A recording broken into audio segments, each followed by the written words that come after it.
Ini ada salah satu istri mencari suaminya. Halo? Halo, Assalamualaikum. Halo, Waalaikumsalam. Gimana, Mbak? Ini saya nyari suami saya udah 1 bulan ini nggak ada kabar. Wis pernah lihat foto itu nggak? Loh. Saya nggak pernah lihat foto suamimu itu, Mbak. Kamu orang mana? Kenapa? Kamu masih nangis posisinya? Saya Jangan istrinya ada. jangan Wis. pakai handfree, Mbak. Jangan pakai handfree. Jangan pakai handfree.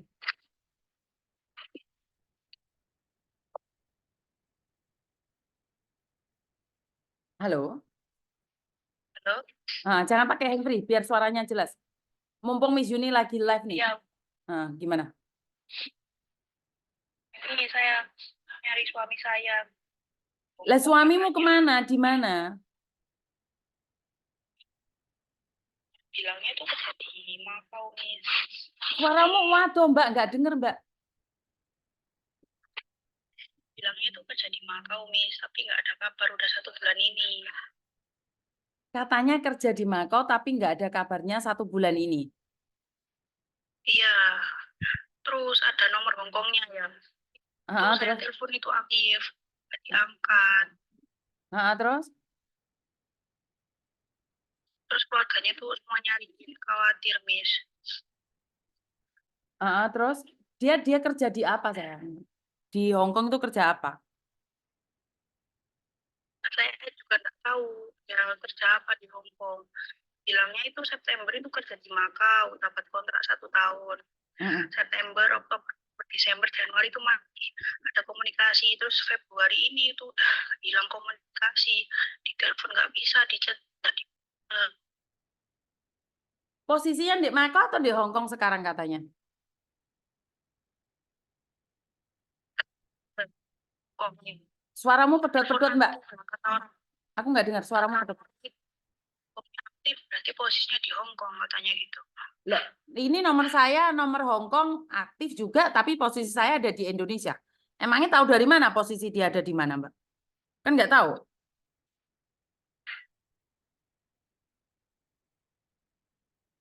Katanya Ini posisinya di Hong Kong gitu.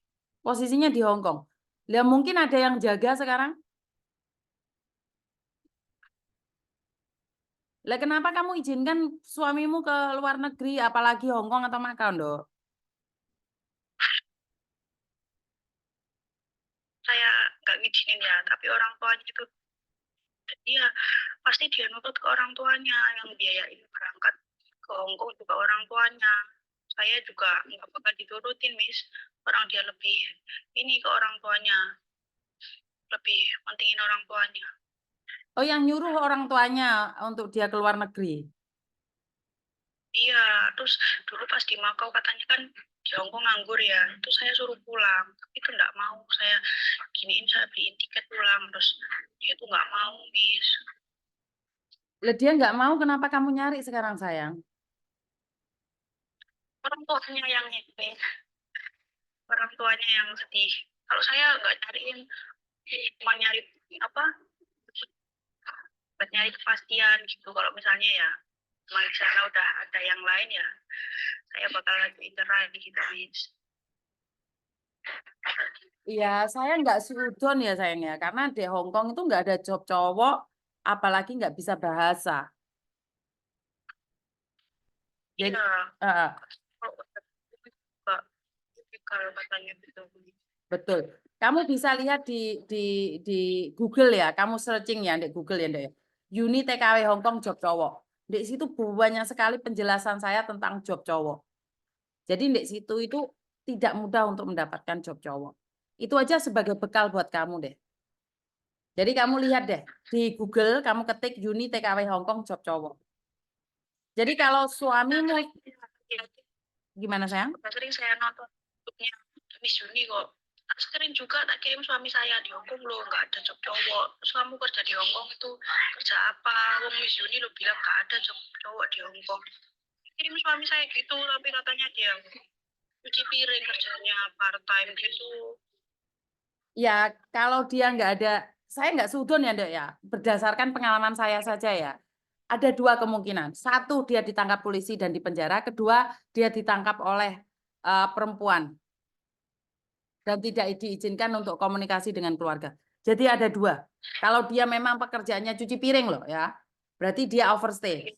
Karena tidak ada pekerjaan cuci piring bagi laki-laki dari Indonesia yang tidak bisa bahasa dan tidak ada visa. Tidak ada pekerjaan cuci piring. Jadi ada dua kemungkinan. Satu, dia dipenjara karena dia ketangkap bekerja. Kedua, dia ditangkap oleh perempuan yang sedang galau. Jadi perempuan, saya bisa bilang perempuan kesepian. Jadi siap posisinya ada dua yang menangkap dia. Satu polisi yang menangkap, kedua adalah perempuan kesepian. Karena kalau orang-orang biasa itu nggak akan nangkap suamimu. Kalau bukan polisi nggak akan ada yang nangkap. Kecuali wanita kesepian. Kalau wanita yang nangkep berarti nggak dibolehin komunikasi sama keluarganya, berarti gitu, Miss? Betul, karena kehidupannya pasti dibiayai oleh wanita tersebut. Oh. Tapi kalau misalnya ditangkap polisi kan nomornya nggak bakal aktif ya, Miss ya? Nah, itu berarti kamu tahu sendiri. Karena di Hong Kong itu sangat bahaya ya. Yang paling bahaya adalah polisi, yang kedua adalah bidadari kesepian. Iya, iya, Miss. Mm-mm. Berarti udah fix dua Mm-mm. itu ya kemungkinan Miss ini ya. nggak seudon ya, Dok ya, karena ada dua kemungkinan. Wes, aku nggak seudon ya. Semoga praduga saya salah. Mungkin dia lagi bekerja dan tidak ingin komunikasi. Karena setahu saya, seorang suami, seorang keluarga, keluar dari rumah itu mencari rezeki buat keluarganya. Tapi saat dia susah tidak bisa menghubungi itu wajar. Tapi kalau saat senang dia tidak menghubungi itu bernamanya kurang ajar. Ya. Ya, pokoknya dia juga punya anak 2 tahun, terus keluarganya juga masih lengkap, ada kakak adiknya, kok sampai kayak gitu nggak ngasih kabar. Ya wes itu dugaannya ditangkap polisi atau ditangkap bidadari. Ya. Iya, Miss. Ya wes. Kamu punya anak berapa, Nduk? 1, Miss. Punya anak Baru satu 2 umur? tahun perempuan. Umur? 2 tahun. 2 tahun. 2 Waduh. tahun. Kamu orang mana? Orang Jawa Timur. Timur mana? Lamongan, Miss. Babat Lamongan. Lamongan, oke. Yo, buat Mas Suaminya orang Lombok. suamimu orang Lombok. Iya. Yo, gak bisa ngomong aku, Nduk. Iya, Miss. Berarti kan keluarganya ada di Lombok sana, nggak bareng sama kamu kan? Ya, di Hah? Lombok nggak bareng. Ya, kamu posisi di Lamongan. Ya, Kalau menurut saya ya benar teman-teman ngomong, insya Allah suamimu aman. Ya, diamankan oleh bidadari. Kalau nggak diamankan oleh polisi, ya diamankan oleh bidadari ya. soalnya temennya kan dulu kan ke Hongkong sama temennya. Nah, temennya itu gak dapat kerja di Hongkong, Miss. Nah, temennya ini, dia juga temennya Raka kan, suami saya kan namanya Raka. Itu punya pacar di Hongkong, dibiayain sama pacarnya itu, dikasih makan, dikasih uang, bahkan jadi istrinya itu dikasih sama pacarnya gitu. Saya dikasih tahu, terus ada foto-fotonya juga, terus pasti, tapi alhamdulillah dia pulang, dia ingat keluarganya, makanya dia mau pulang. Nah, suami saya diajak pulang nggak mau. Ya, berarti suamimu dalam keadaan aman, Dok. Berpikiran positif aja. Jadi kalau tidak diamankan polisi, diamankan bidadari, itu aja. Iya, Miss. Yang kuat ya, Dok ya. Kalau ini bukan jodohmu, ya lepaskanlah. Tuhan ada rencana lain dalam hidupmu. Ya, jaga anakmu dengan baik ya sayang ya. Iya, Miss. Salam buat keluargamu dan anakmu. Terima kasih. Iya, makasih, Miss. Oke. Salam.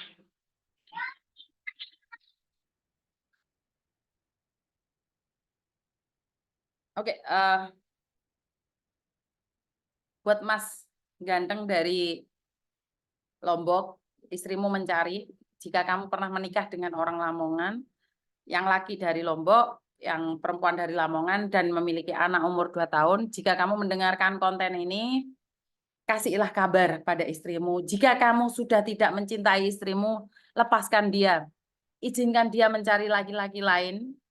Jangan izinkan dia menderita karena kamu. Saat ini dia sedang menjaga anakmu yang berumur 2 tahun. Jadi kalau kamu sudah tidak mencintainya, lepaskan dia. Lepaskan wanita ini. Jadi lepaskan dia, biarkan dia mencari penggantimu. Jika kamu sudah merasa bahwa istrimu ini sudah tidak sesuai dengan harapanmu, lepaskan istrimu ini. Jika ada bidadari yang lebih mencintaimu, lepaskan istrimu yang ada di Lamongan ini. Ini pesan saya. Dan buat Mbak Bidadari, terbanglah tinggi. Tapi jangan lupa untuk menginjak bumi. Karena bagaimanapun juga apa yang kita tanam, kita akan menuainya. Jadi buat Mbak Bidadari, kalau Cinderella sudah terbang ke langit ketujuh ya, bahkan dia tidak tahu bagaimana caranya lepas landas.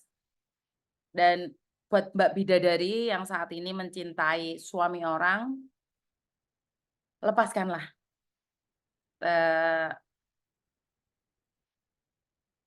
Jika kamu tidak bisa melepaskan, suruh orang tersebut, pacarmu itu untuk melepaskan istrinya. Jadi biarkan tidak tergantung dari keadaan, tidak bergantung. Malah bahasaku yora jelas ya.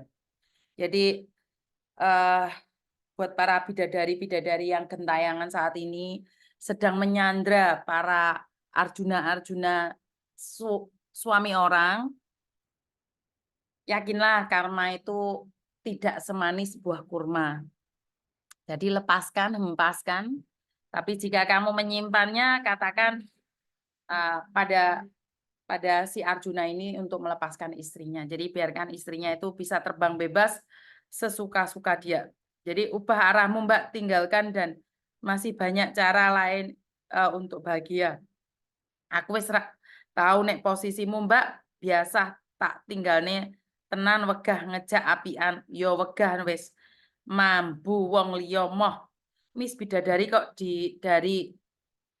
dari mana si Miss Bidadari yang baik hati perebut suami orang ya, apapun itu namanya, bidadari kan perempuan Mbak. Ya saya tidak boleh menghina orang lain dengan mengatakan kata-kata jelek, karena doa yang baik, kata-kata yang baik akan kembali pada yang punya. Ya saya nggak ingin menyebutkan itu pelakor atau apapun, kan kita nggak tahu juga, benar nggak? Ya sama-sama perempuan, nggak salahkan saya panggil dia bidadari ataupun Cinderella atau apapun ya. Gatel ya Miss ya wis ngono kuwi lah, bidadari menunggu karma yanto ya, seperti itulah. Kudu guyu bidadari jare Miss, bidadari gentayangan, bidadari menyandra Arjuna beristri dan beranak ya itu.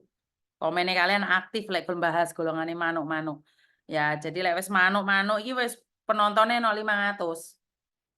Mbuh mau nendi kabeh. Tapi like jek jepat padha nendi kabeh. Lek roh manuk jan absene tekun kabeh. Jempolmu yo nendi kecepet ta? Can ha ya. Tak nesu misan. Sesama Indonesia jan merebut. Kita membahas yang lain ya, tapi hampir sama dengan ini. Ada salah satu orang yang dari negara dari satu suku itu bidadarinya yang merebut suami itu malah membunuh istri aslinya, Mbak. Itu ada. Jadi gelap mata mereka itu. Mereka cemburu karena suaminya itu karena selingkuhannya itu suka sama istrinya, lebih menyayangi istrinya. Lah yo kuwi jenenge pelakor